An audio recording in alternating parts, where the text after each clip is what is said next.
It seems you guys really enjoyed the first video where I went down and looked at some of the worst rated anime to exist, so I found another 5 of the worst rated anime. This time, they are rated even worse than the first video. Just like last time, I'm going to try and engage with these pieces of work as more than just a meme, and try to decipher what is being said, even if sometimes it's kind of difficult.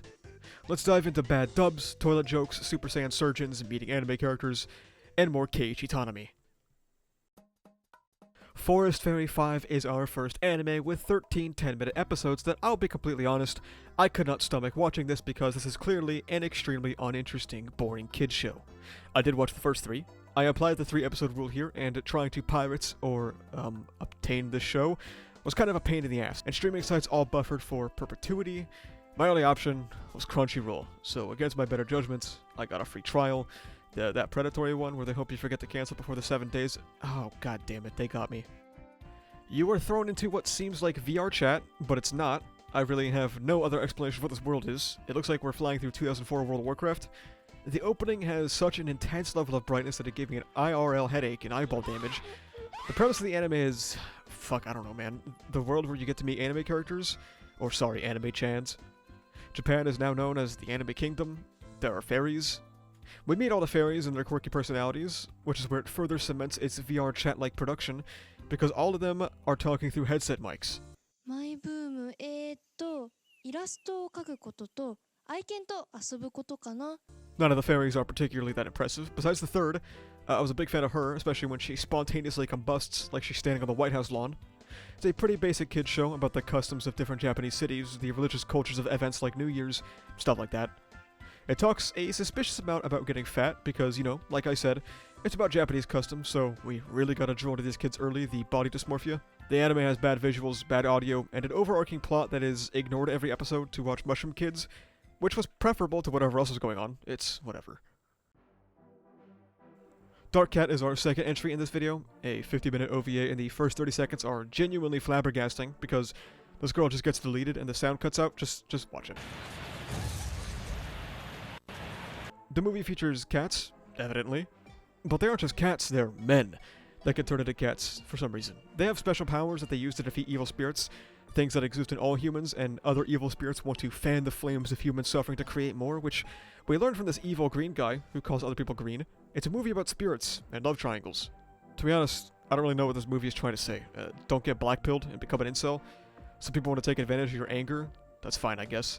It seems to be more or less a generic standard coming-of-age story. I, however, later learned this film's notoriety came from its dub, at least in Western spaces. 330, room 2B. Oh man, what a bitch. It's honestly a hilarious listen, though I watched it in Japanese first, so I didn't go through and rewatch it in English. I skimmed through and got some real gems. Where are you going? To get the broom. Do it with your hands. According to the voice actor for the character known as Hiroki, the studio he worked at needed a voice actor super last second, so he took the role. So you're a new transfer student, huh? Hey, okay, let's kill him. Let's kill this guy. Let's beat him to death with hammers. I assume this haphazard production is what led to its very notorious terrible quality, and I tried to get into contact with a dubbing studio that made this in the very early 2000s, but everyone has moved on, and the studio does not seem to exist anymore. That's all there really is to say about Dark Cat, as it turns out.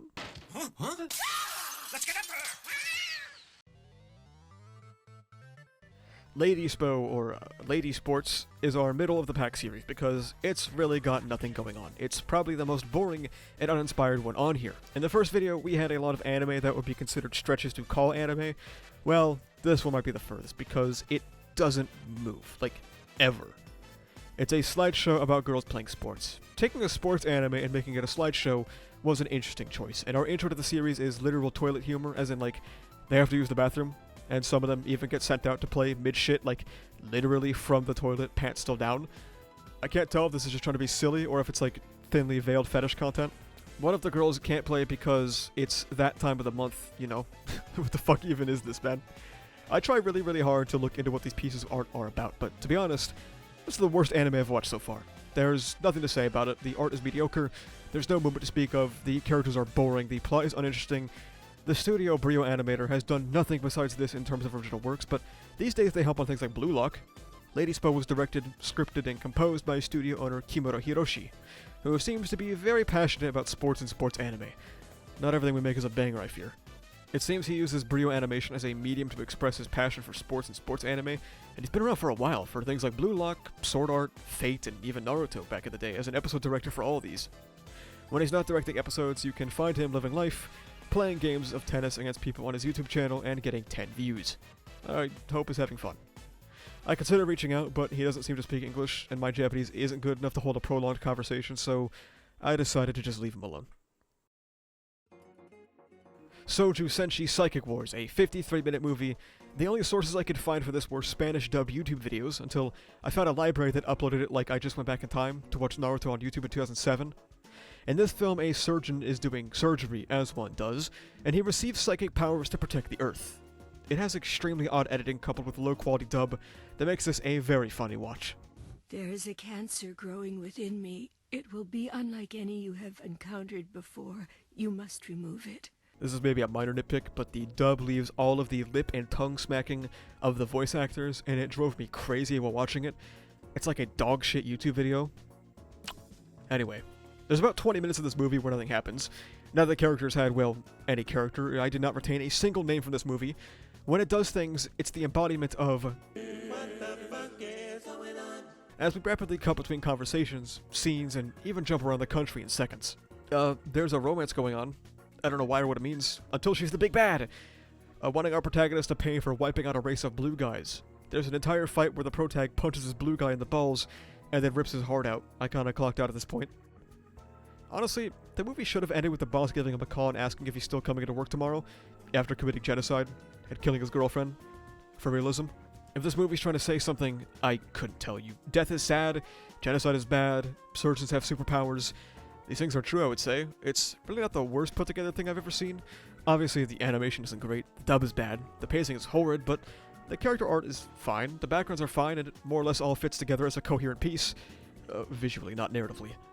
This movie is so old that there is really nothing online about it, and very sadly, a lot of people involved have passed away, so there wasn't much to gather in a meta sense for it either, so let's just move on to our final anime.